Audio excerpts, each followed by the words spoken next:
नमस्कार, स्वागत है आपका थिंक 360 पर। अशोक गहलोत यूनिवर्सिटी का स्टूडेंट था जिसका मैं 2 बार प्रेसिडेंट रहा। आज हमारे साथ राजनीति के एक ऐसे चाणक्य हैं चंद्रराज सिंह। ये बात करना मेरा काम नहीं है। ये तो एक लाइन में होगी ना कि नरेंद्र मोदी ने कह दिया। नरेंद्र मोदी का पिछला भाषण सुनो आप। उन्होंने 120 बार एनडीए का नाम लिया है। एक बार ये नहीं कहा कि भाजपा लड़ रही है। ये मेरा विषय नहीं है। पार्टी को कौन ज्वाइन करता है नहीं करता है इसका फैसला एकनाथ शिंदे करते हैं, मैं नहीं करता हूँ। अगर गुड़ा जी आते हैं तो हमारी ताकत बढ़ेगी, इससे मैं स्वागत कर सकता हूँ।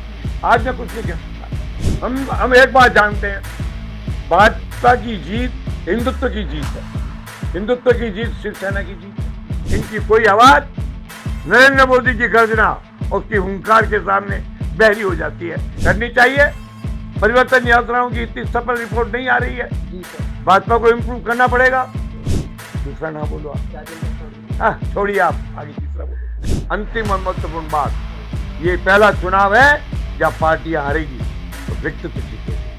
नमस्कार, स्वागत है आपका थिंक 360 पर। आज हमारे साथ बातचीत करने के लिए राजनीति के एक ऐसे चाणक्य हैं जो हमेशा से ही राजनीति में सुर्खियों में रहे हैं, चाहे वो भाजपा में हो चाहे कांग्रेस में रहे हो। भाजपा में जब वो रहे हैं तो एक अहम दर्जे पर रहे थे, चाहे वो कांग्रेस में हो तो एक अहम दर्जे पर रहे हैं। आज के समय में उन्होंने शिवसेना का दामन थामा हुआ है। आज हमारे साथ बातचीत करने के लिए हैं चंद्रराज सिंह भी। नमस्कार सर, स्वागत है आपका धन्यवाद, 360 के पेज धन्यवाद। पर। सर, अभी आप जिस तरह से शिवसेना आपने ज्वाइन की है, प्रभारी हैं शिवसेना के, तो सर आने वाले समय में शिवसेना की राजस्थान में क्या तैयारियां हैं? बहुत बड़ी तैयारी है। मैं आपको इतना कह सकता हूँ, जी जहां तक शिवसेना का चुनाव लड़ने का प्रश्न है, हम एनडीए के हिंदुस्तान के सबसे बड़े घटक है। जी सर। नेतृत्व भाजपा का है, जी। समर्थन हमारा है। इसी को लेकर के राष्ट्रभक्त और देशभक्त, हिंदुत्व भक्त और हिंदुत्व के भविष्य को जानने वाली एकनाथ शिंदे हमारी पार्टी के राष्ट्रीय नेता हैं और नरेंद्र मोदी जी ने मिलकर महाराष्ट्र में सरकार की रचना की है। हम यहाँ पर पूरी ताकत के साथ, हमें महाराष्ट्र मुख्यमंत्री द्वारा दिए गए निर्देश के अनुसार ऐसा काम करेंगे जिससे हिंदुत्ववादी ताकतों को और ज्यादा शक्ति मिले। तो सर, क्या ऐसा माना जाए कि आने वाले समय में भाजपा और शिवसेना साथ में चुनाव लड़ेंगे? साथ ही है। जी सर। ये तो नरेंद्र मोदी का आप वक्तव्य सुनो, उन्होंने बोला एनडीए का हर घटक साथ है, चाहे वो छोटा है या बड़ा हो। हम एनडीए के घटक हैं। अगर इससे कोई इनकार करता है तो उस आदमी की बुद्धि शून्यता पर मुझे दया आएगी। मुझे तो आश्चर्य होता है जब बार बार मैं सुनता हूँ। बेहतर भाजपा को कहना चाहिए कि राजस्थान का चुनाव एनडीए लड़ रही है, चाहे इसमें दुष्यंत की पार्टी हो, चाहे हमारी पार्टी हो, चाहे भाजपा हो। एक तरफ तो इंडिया के छोटे मोटे टुकड़े मिलकर टीम बना रहे हैं। हम क्यों नहीं कहते कि हम एनडीए हैं? और हम एनडीए के घटक हैं, हमारा हक है। हम एनडीए का साथ देंगे, हम भाजपा का साथ देंगे, भाजपा का सरकार बनाएंगे, कांग्रेस का पलायन करेंगे, कांग्रेस को विदा करेंगे। लेकिन विदाई भी हम इतनी बुरी तरह से करना चाहते हैं कि आगे 10-15 साल तक कांग्रेस सर न उठाए। तो सर, क्या भाजपा से भी इस बारे में, अलायंस के बारे में कोई बातचीत चल रही है? क्योंकि ये बात करना मेरा काम नहीं है। ये तो एक लाइन में होगी ना जब नरेंद्र मोदी ने कह दिया। नरेंद्र मोदी का पिछला भाषण सुनो आप। जी सर। उन्होंने 120 बार एनडीए का नाम लिया है। एक बार ये नहीं कहा कि भाजपा लड़ रही है, एनडीए लड़ रहा है। एनडीए भारी है, एनडीए इंडिया से भाई, ये क्या है ना, तो हम तो एनडीए है। बार बार कहा हम एक्सप्लेनेशन करते फिरेंगे। हम क्यों कहेंगे स्पष्टीकरण दो? कोई स्पष्टीकरण की जरूरत नहीं है। हम तैयारी ऐसी कर रहे हैं कि एनडीए चुनाव जीतने चाहिए और एनडीए चुनाव जीते ही। लेकिन सर, जो मीडिया कर्मी है, मीडिया पंडित है, मीडिया सूत्र हैं, लेकिन वो आपको थर्ड फ्रंट की तरह क्यों देख रहे हैं सर? फिर इस तरह से वो लोग फोर्थ फ्रंट क्या, तो मेरा क्या बिगड़ता है? मैंने एक बात कही। जी सर। हर बार हर कदम पर मेरे हर इंटरव्यू में लिखा है कि हम चाहते हैं कि एनडीए की सरकार बने। और एनडीए का सबसे बड़ा घटक कौन है? भारतीय जनता पार्टी। यानी हम ये कह रहे हैं कि भाजपा की सरकार बने। हम उसमें सहयोगी रहे। सहयोगी नंबर 2 हैं। रावण का वध तो राम ने किया, पर ये थोड़ी कहा था कि लक्ष्मण सहयोगी नहीं है। हम उस भूमिका में राजी है, उस भूमिका में खुश हैं और हम कर रहे हैं काम। चुनाव में उम्मीदवारों की कमी नहीं है। एक दिन में मैं चाहूं तो 25 आदमी खड़े कर सकता हूं, लेकिन मैं अभी करना नहीं चाहता। कारण यह है कि अभी तय नहीं है कि भाजपा और हमारे गठबंधन में हमको कितनी सीटें मिलेगी। वो जितनी भी सीटें देगी, सीटों की संख्या पर हमारे संबंध निर्भर नहीं है। हम सरकार के भागीदार हैं, सरकार के भागीदार रहेंगे, सरकार के पार्टनर हैं, सरकार के पार्टनर रहेंगे।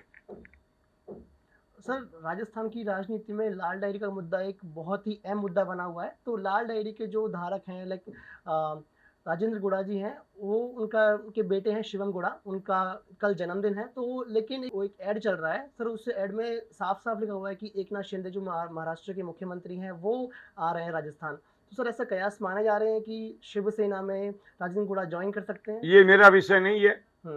पार्टी को कौन ज्वाइन करता है नहीं करता है, इसका फैसला एकनाथ शिंदे करते हैं, मैं नहीं करता हूँ। जी सर। जहां तक ऐड मैंने देखा है जी, उन्होंने व्यक्तिगत रूप से अपने प्रोग्राम में एकनाथ जी मुख्यमंत्री महाराष्ट्र को निमंत्रण दिया है और जानकारी उनके हिसाब से है कि वो आ रहे हैं, तो मुझे बड़ी प्रसन्नता है। मैं स्वयं गुड़ा साहब के परिवार के प्रति शुभकामनाएं अर्पित करता हूं, लेकिन मैं नहीं कह सकता कि शिंदे कब आएंगे, कैसे आएंगे। हमारे पास अधिकृत सूचना नहीं है, वो ज्वाइन करेंगे या नहीं करेंगे इस फैसले की भी जानकारी नहीं है। लेकिन अगर गुड़ा जी आते हैं तो हमारी ताकत बढ़ेगी, इसलिए मैं स्वागत कर सकता हूँ। आज मैं कुछ नहीं कह सकता, जब वो आ जाएंगे ज्वाइन कर लेंगे तब मैं स्टेट का प्रभारी हूँ, तब हमारी पार्टी के वरिष्ठ कार्यकर्ता नेता भी बन सकते हैं, तब मैं स्वागत करूँगा। आज मैं नहीं कहता, मैं ये भी नहीं कहता वो आएंगे कि नहीं आएंगे, ये उनका फैसला है। और इस पर जो मैंने ट्वीट किया है वो ट्वीट आपने पढ़ा होगा। मैंने कहा हम ऐसा कोई कदम नहीं उठाएंगे जिससे भारतीय जनता पार्टी और हिंदुत्ववादी, राष्ट्रवादी, देशभक्त को कमजोरी मिले, हम उन्हें मजबूत करेंगे।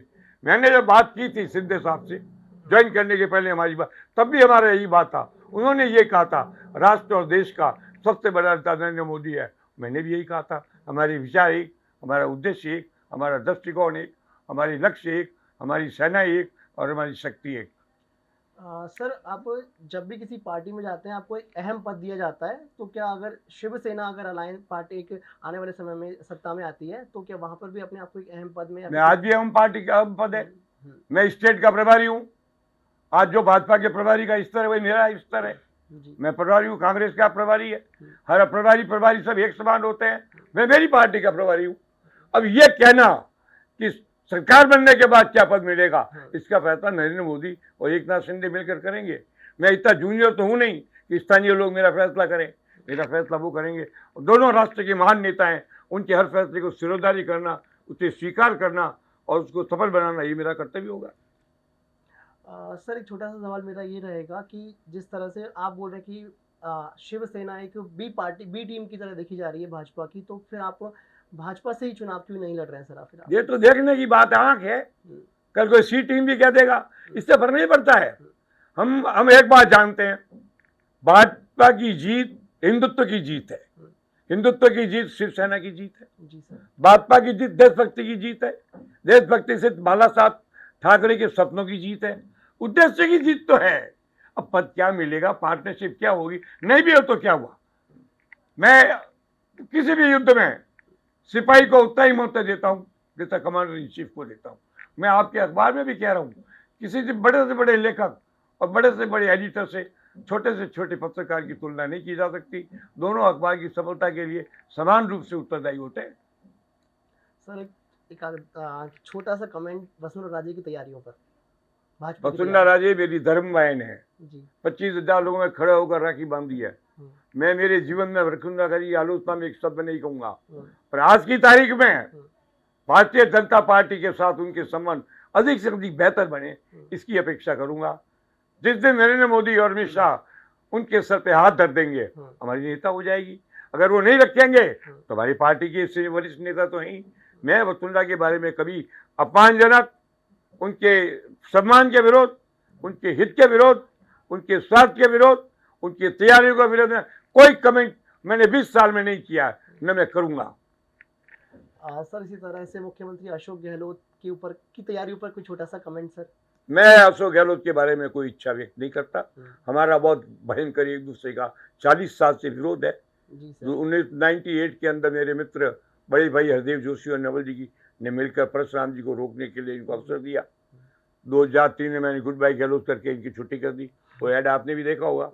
उसके बाद 2008 में गोपीदास जी मुंडे यहीं आए थे, हमने तैयारी की थी, पर कुछ मेरी बातें वसुंधरा ने नहीं मान ली। ये 8-10 वोट से भाजपा हार गई और 2008 में 1 वोट से बेचारा जोशी हार गया, इनको मौका मिल गया। 13 में फिर ये घर बैठ गए। 18 में उदय के सामने तस्वीर, ये 8 आदमी मेरी मदद मांगने आए थे, दिखाइए वो तस्वीर आप। कौन है मालूम है आपको? अहमद पटेल, मुकुल वासनिक, राजीव शुक्ला, इन्होंने आकर के मुझे रिक्वेस्ट की फिर 5-7 एमएलए की मदद करो। उस समय तक भाजपा ने उनसे मदद नहीं मांगी, न सुना ने आदेश दिया, न भाजपा ने निर्देश दिया, तो मुझे मजबूरन होकर के उनसे कुछ हाथ मिलाना पड़ा। 5-7 सीटें जो मेरे बस में थी मैंने उनको दी, पूरी सरकार बन गई। इसलिए मैं तो जानता हूँ सरकार बनने और न बनने में मैं अपनी हिस्सेदारी करता हूँ, हिस्सेदारी करता हूँ, करके दिखा देता हूँ। मैं गर्व और घमंड नहीं करता, सिंपल बात कहता हूँ।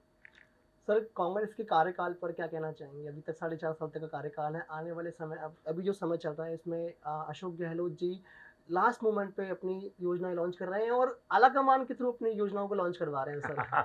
आपको एक बात मजेदार बता रहा हूँ जी सर। मैं अशोक गहलोत के बारे में कमेंट नहीं करता हूँ, कभी करूंगा भी नहीं। अशोक गहलोत यूनिवर्सिटी का स्टूडेंट था जिसका मैं 2 बार प्रेसिडेंट रहा। हम जोधपुर के रहने वाले हैं, पारिवारिक संबंध तो हैं। उनके पिता लक्ष्मण सिंह जी का मैं निकटस्थ था। मैं उनके खिलाफ बोलना नहीं चाहता, लेकिन जब इस शासनकाल के बारे में बोलते हो तो ये काल था ही नहीं, ये 5 साल का अकाल था। फेलियर, टोटल भ्रष्टाचार, स्त्रियों की आबरू सर्वाधिक लूटी, मर्डर सर्वाधिक हुए, रेप सर्वाधिक हुए, क्या नहीं हुआ। और मैं तो इलेक्शन कमीशन को आज चिट्ठी लिख रहा हूं कि जल्दी से जल्दी आचार संहिता लगाओ ताकि सरकारी पैसे से ये फोटोएं जो चिपक रही है ये बंद हो जाए, ये जो घोषणाएं होती है ये बंद हो जाए। ये घोषणाएं जनहित की घोषणा नहीं, चुनाव हित की घोषणाएं हैं। मैं इनका कट्टर विरोधी हूं और कट्टर आलोचक हूं। सर, भाजपा आज के समय में वन नेशन वन इलेक्शन पर काम कर रही है, तो आप इसको किस तरह से देखते हैं? पहले था ही, मैं इसको देखता ही नहीं, क्योंकि मुझे मालूम है इस चुनाव तक इसका कोई अर्थ नहीं है। हाँ, अगर राष्ट्रपति शासन लगा करके 5-6 स्टेट के अंदर फिर चुनावों को 4 महीने आगे सिरका दिया जाए, इसकी संभावना से इनकार नहीं करता हूं। वन नेशन वन इलेक्शन के लिए सारे संविधान में परिवर्तन करने पड़ेंगे, सारी विधानसभाओं से पास कराना पड़ेगा। ये पर मोदी जी का बड़ा भारी झटका, बड़ा भारी है।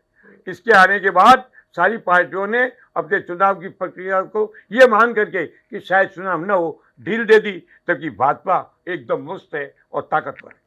सर, एक अलायंस बन रहा है, INDIA अलायंस, सुन लिया? क्या अलायंस है? आप मुझे एक बात बताओ, ये अलायंस तो मुझे वो अंग्रेजी में एक हमारे पाठ आया करता था, ऑलिव गुलिवर, जहां सारे लिलीपुटियंस मिलकर के गुलिवर से लड़ना चाहते थे। ये 25 शायद लिलीपुटियन है। नरेंद्र मोदी का क्या मुकाबला है? नरेंद्र मोदी के घुटने के बराबर इनकी हाइट नहीं, मिल जाए तो भी। ये 1-1 मिलीमीटर हाइट के लोग हैं, वो मीटर्स में हाइट का आदमी है। इस अलायंस का कोई मतलब ही नहीं, एकता होगी नहीं। ममता नीतीश को मानेगी नहीं, नीतीश ममता को मानेगी नहीं, दोनों राहुल को मानेगी नहीं, सोनिया इनको मानेगी नहीं। क्या ये अलायंस है? आप बताइए मुझे। इसे अलायंस ऑफ जोकर्स, ये हंसी मजाक करने वालों के अलायंस है, ये राजनीति को गंभीरता से लेने वालों के अलायंस नहीं है। मैं इसको मानता ही नहीं। INDIA नाम धरने से इंडिया नहीं होता है। INDIA तो कई जगह, जो टूथपेस्ट पर भी लिखा था मेड इन इंडिया, दंत मंजन पर लिखा था made in India, tube tyre पर लिखा था मेड इन इंडिया। ऐसे मेड इन इंडिया होता है क्या? एक था वो अलायंस का जमाना था नरसिम्हा राव का, चुप रह करके अलायंस कर दी। दूसरा था वाजपेयी का, मुस्कुरा के अलायंस कर दी। ऐसा कोई नेता नहीं है, ये सब डमरू छाप लोग हैं, अलायंस के नेता है। इनकी कोई आवाज नरेंद्र मोदी की गर्जना उसकी हुंकार के सामने बहरी हो जाती है, इसलिए अलायंस का कोई अर्थ नहीं। सर, एक हमने अभी हाल ही में INDIA की बात की, तो IN से इंडिया का नाम अभी कयास लगाए जा रहे हैं कि भारत हो सकता है। हो सकता है, क्या बुरा है? होना चाहिए। हम दो उदाहरण देते हैं। ऋषभदेव भगवान के पुत्र का नाम भी भरत था, जैन संस्कृति से, और शकुंतला के पुत्र का नाम भी भरत था, और राम के पूर्वजों में भी एक भरतवंशी भरत हुए थे। आप बताइए, इंडिया का नाम भारत हो तो क्या बुरा है? सब पार्टियों को मिलकर स्वागत करना चाहिए। 370 की धारा जब मोदी ने हटाई, मुझे दुख है कि कांग्रेस ने उसको अप्रिशिएट नहीं किया। अरे भारतीयता, राष्ट्रीयता, सेना की शक्ति, सेना का गौरव और सेना की जीत, अरे इसका तो सभी लोग मिलकर स्वागत करो, करना चाहिए। लेकिन अगर पार्टी हित है और अपीजमेंट की पॉलिसी है, कोई ना भी करे, यह भी उनका अपना फैसला है, मैं इस पर कमेंट नहीं करता। सर, अभी भाजपा की तैयारियों की अगर बात की जाए तो भाजपा अभी इस समय परिवर्तन यात्राएं चल रही हैं, इस पर क्या कहना चाहेंगे सर? करनी चाहिए, परिवर्तन यात्राओं की इतनी सफल रिपोर्ट नहीं आ रही है। जी सर। भाजपा को इम्प्रूव करना पड़ेगा। हालांकि मेरी मान्यता है कि कांग्रेस 40 से ज्यादा सीट नहीं लाएगी, पर भाजपा को करना पड़ेगा। और मैं आपको एक बात बता देता हूं, आपने पूछा है कि भाजपा की यात्राओं में आना चाहिए।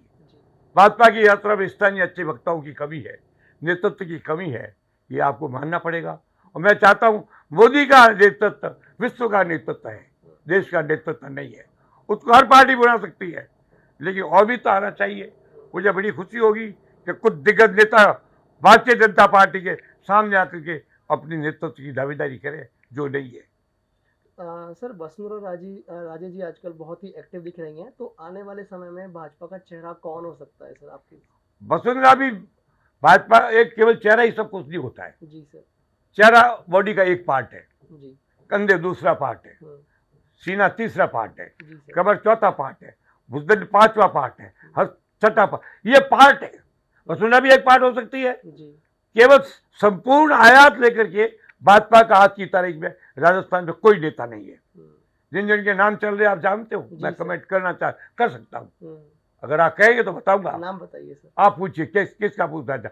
अब सबसे पहले नाम आता है ओम बिरला का। वो पहले भी स्पीकर थी, महाजन, सुमित्रा महाजन। क्या कहा है वो? मुख्यमंत्री का मुद्दा था कि उसे है ही नहीं।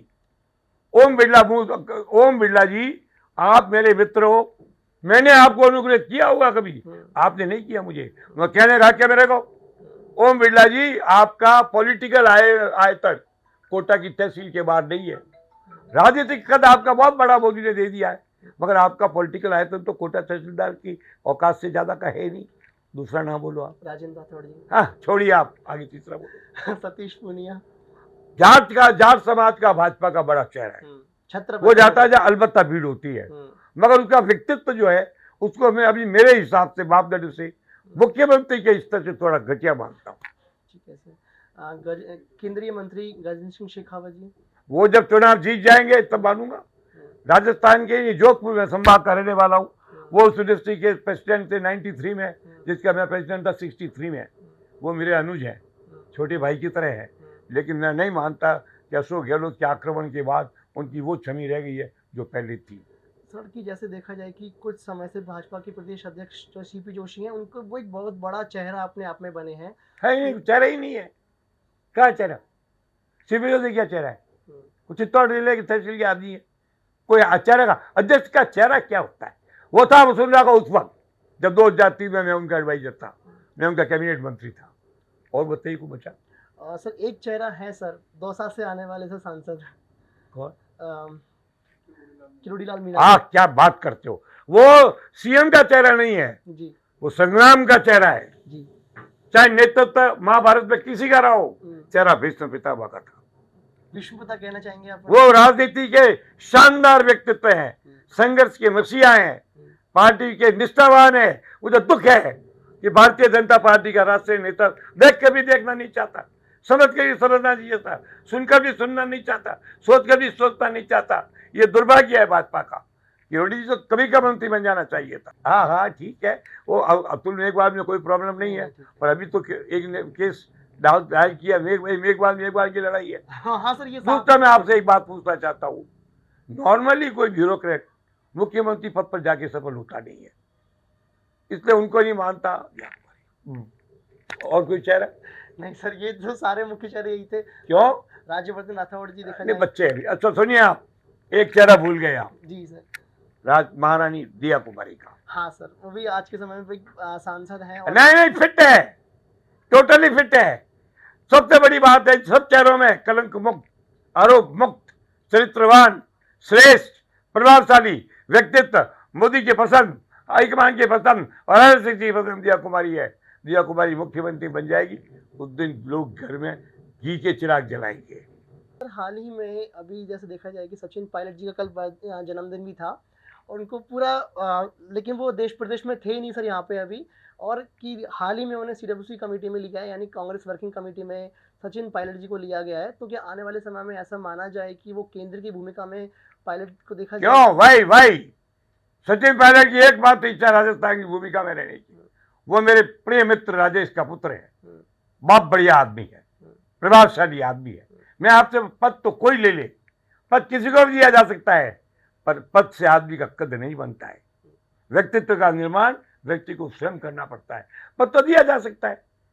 कल तो मोदी जी बुला कर किसी को कुछ बढ़ा दे तो वो व्यक्ति पदाधिकारी तो होगा, व्यक्तित्व का धनी नहीं होगा।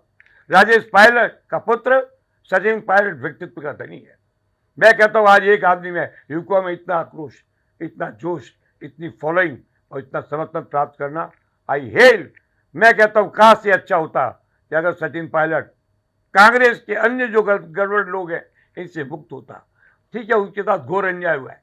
राजस्थान की जनता जानती है कि इसके साथ अन्याय हुआ है। राजस्थान की जनता जानती है कि इसको वो नहीं मिला जिसका वो हकदार था। क्योंकि मैं गहलोत पर कमेंट नहीं करता, कमेंट नहीं करूंगा, लेकिन मैं कहूंगा सचिन पायलट राजस्थान के जनता का भावी नेताओं में एक है। सर एक छोटा सा सवाल मेरा ये रहेगा आपसे कि एमबीसी वोटर्स को साधने के लिए अभी हाल ही में ओबीसी वोटर्स पे फोकस करने की सर कोशिश ऐसा कुछ नहीं होता है। ये ओबीसी एमबीसी तो बकवास है। उम्मीदवार पर अगर एक उम्मीदवार विधायक है, उसके क्षेत्र में 4-4 RAS उसके परिवार के आदमी बन जाते हैं, उसके आदमी लाइक करते हैं और बहुत पैसा बना लेता है।